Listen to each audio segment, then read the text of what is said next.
What causes you to accomplish less?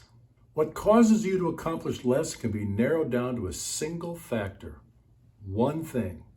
If you correct this, then you'll accomplish far more than you ever imagined. Let me tell you a story. When I was in the U.S. Air Force, I was taught how to use an M16 rifle. It wasn't my favorite part of my Air Force experience, but as the military uses weapons to defend the nation, it was an essential part of the training. Surprising as it may sound, even a guy like me, a weather forecaster, could be sent to a hostile country. Whether you're a gun buff or not, you've probably seen enough movies where a firearm is used. The question is, what is its most essential part? What part of a gun matters more than any other? You might say that it was the bullet. If nothing comes out of the barrel, then it's ineffective as a gun. And it's true, if you have no bullets, then its use as a firearm is limited. But bullets aren't part of the gun. Instead, they're used with it. Bullets are what you might call an accessory, a necessary one, but an accessory nonetheless. But the mechanism of the gun will work without it. You might think that the firing pin was the most essential part in the gun, because without it, there would be nothing to activate the primer on the bullet. Or you might think that the scope or the sight was the most essential part, because without it, you couldn't be sure of hitting your target. But the thing is that you can have all those parts and still have a gun that doesn't work. How? Think of it like this. What part of the gun sets everything else in motion? Or to look at it another way, what part, if it's missing, will prevent the other parts from moving? Can you guess? It's the trigger. If the gun doesn't have a trigger, then none of the other parts matter. When you pull the trigger, then everything else is activated. The mechanism forces the firing pin to rapidly hit the primer in the back of the shell, which ignites the gunpowder inside of it and ejects the bullet from the barrel. If the pin is missing, then the part that holds it will still move, as was demonstrated in the Clint Eastwood movie, Where Eagles Dare. If there are no bullets, then the firing pin will still move in the gun just as if there were. And if there's no scope or sight, the gun will still fire. Whether or not you can hit your target doesn't in any way stop a bullet from leaving the barrel. The one thing that sets it all in motion is the trigger. Without it, nothing happens. It's nothing more than a souvenir, something to look at, something to hang on your wall. Now, exactly the same thing is true when it comes to what causes you to accomplish less. You accomplish less when you do something that triggers unproductive activity. And so you have to identify that trigger. You have to figure out what you're doing that leads you or causes you to engage in that activity. And the way that you do that is by thinking backwards. On those occasions when you notice that you're not getting anything done, what are you usually doing instead? How are you wasting time? Chances are that it'll be something habitual. That is, it'll be something that you normally do. It's unlikely to be an exceptional activity, one that is out of the ordinary. Suppose you realize that you're wasting time by checking your email. The average person checks their email 73 times per day. That means that in a typical day of 16 hours, you're checking it a little more frequently than once every 13 minutes. That may not sound very often, especially if you check yours all the time, but 73 times in a 16-hour period is an average of more than 4.5 times per hour. And that's just with email. There's social media to consider too. Research has shown that a typical social media user will spend 10 to 20 minutes on each app before leaving it. That means that you could be switching from email to social media and back to email throughout the day. And the more social media sites you visit, the bigger the problem is. Now here's something that may surprise you. The act of checking your inbox, social media, or anything else that wastes time is a result. It's not the cause. It's not what causes you to accomplish less, at least not entirely.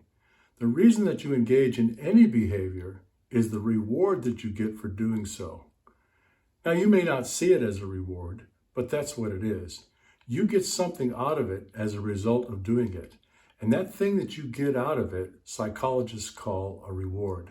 Anytime you do anything, it's for the reward, the pleasure, if I can put it like that you gain from doing so. And it's that reward that causes you to do what you do. Psychologists have said for years that you get the behavior that you reinforce, and this is what they mean. Even negative behavior has a positive reward for the person who engages in it. Children who misbehave, for instance, sometimes do it just to draw attention to themselves. The consequences for doing so aren't nice, but being ignored is worse to them. The attention they get for misbehaving is a reward. The same thing is true of those who voluntarily confess to crimes they didn't commit.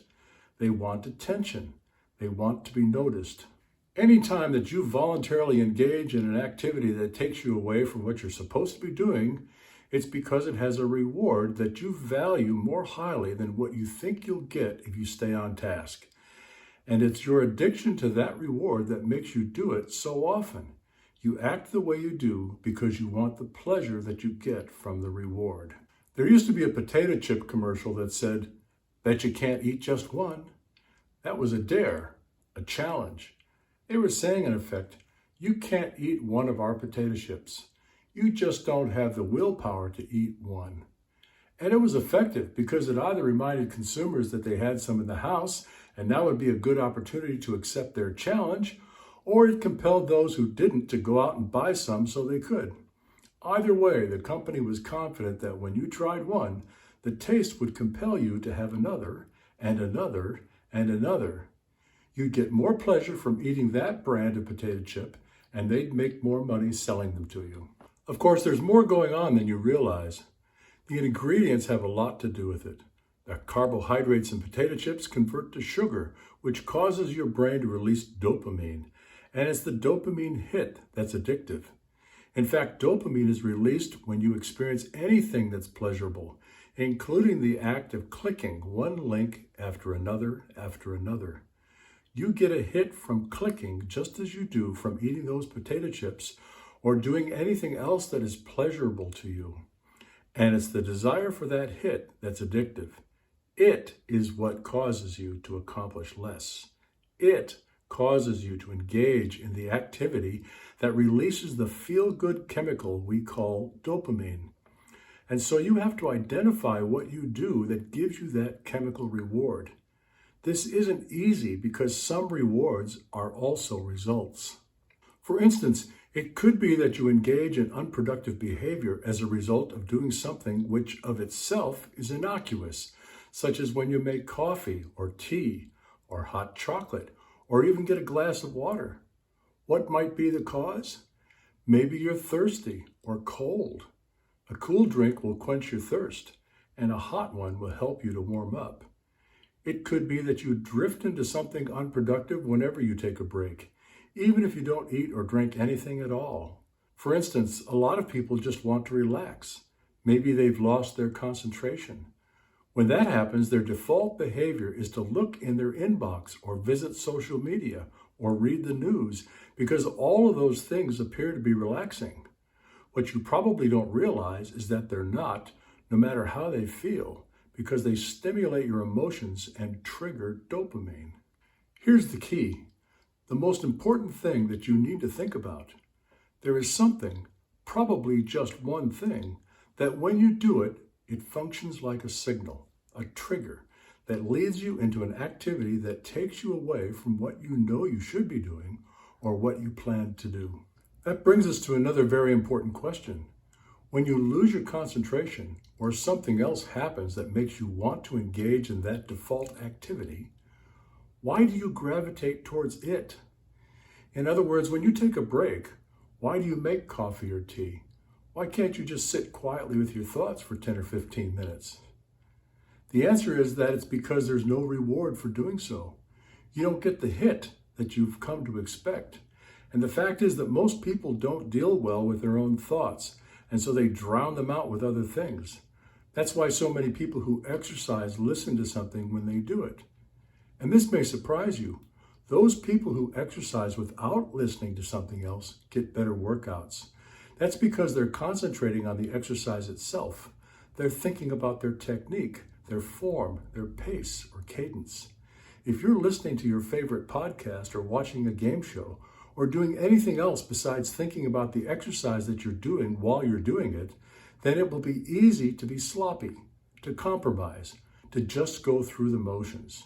To benefit the most from the exercise that you get, you need to think only about it. If you want to accomplish more, then you have to evaluate every step in the sequence of events that leads you ultimately to activities that cause you to accomplish less. Doing so may take you back to the time when you first get up in the morning. Whatever it is, you need to understand all the steps that take you to the time-wasting activities. Each step is a trigger of sorts because it takes you to the next step. When you know what your triggers are, then you're ready to think about how to change them. What triggers cause you to accomplish less? Leave a comment below. I'm Dr. Bruce Hoag.